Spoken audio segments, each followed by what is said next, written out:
उत्तराखंड वक्फ board ने मदरसों में पढ़ाए जाने वाले सिलेबस को लेकर एक महत्वपूर्ण फैसला लिया है। इस फैसले के तहत अब मदरसों में श्री राम की कहानी पढ़ाई जाएगी।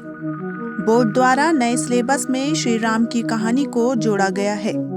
अब उत्तराखंड वक्फ बोर्ड के तहत संचालित मदरसों के नए सिलेबस में भगवान श्री राम की कहानी भी शामिल की जाएगी। उत्तराखंड में वक्फ बोर्ड के पास कुल 117 मदरसे हैं, जिनमें से 4 जिलों में मॉडर्न मदरसे से बनाए जा रहे हैं। यह 4 मॉडर्न मदरसे देहरादून, हरिद्वार, नैनीताल और उधम सिंह नगर में बनाए जाएंगे।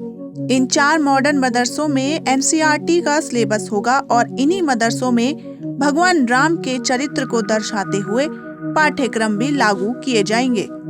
उत्तराखंड वक्फ बोर्ड के अध्यक्ष शादाब शम्स कहते हैं कि भगवान राम के बारे में जितना पढ़ा जाए उतना कम है। वह एक चरित्र है जिसका वर्णन हर तरह के शैक्षणिक संस्थानों में होना चाहिए। जिन मॉडर्न मदरसों में एनसीईआरटी का सिलेबस होगा, वहां पर हिंदी, इंग्लिश, मैथ व संस्कृत भी पढ़ाई जाएगी और इसी के साथ भगवान राम को भी पढ़ाया जाएगा। भगवान राम के चरित्र की कहानी लोगों को प्रेरणा देने लायक है और इस शुरुआत से एक बेहतर भारत की शुरुआत होगी, जहां पर मदरसों में जब बच्चे भगवान राम का पाठ पढ़ेंगे तो उन्हें उनके चरित्र से प्रेरणा मिलेगी।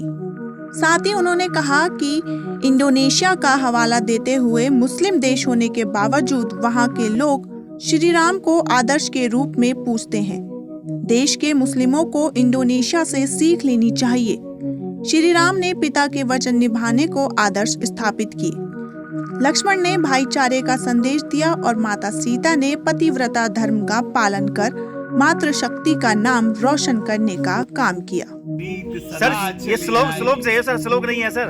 ओम भूर्भुवस्वः तस्य वितुर्वरेण्यं भर्गो देवस्य धीमहि धियो यो न प्रचोदयात्। ये रामायण के कहाँ है सर पाठ? मैं गायत्री मंत्र सुना है मैंने आपको, मैं लेकिन इसकी गहराई में नहीं जा रहा हूँ। ज़रूरी नहीं है कि अगर मैं इंग्लिश पढ़ा हुआ ना हूँ तो मैं कोशिश ना करूँ कि मेरे बच्चे इंग्लिश में बात करें। ये ज़रूरी नहीं है कि अगर मुझसे पंजाबी ना आती हो मैं कोशिश ना करूँ कि मेरे बच्चे सीख ही नहीं है, मैं जिसको बचाने की कोशिश करूँ। तो मुझे लग रहा है कि हमारी कोशिश है कि देश एकजुट हो, देश बढ़े, देश आगे बढ़े, नेगेटिव लाइंस पे नहीं। ऐसे ही अहम खबरों के साथ बने रहें हमारे साथ और हमारे चैनल को लाइक और सब्सक्राइब करें।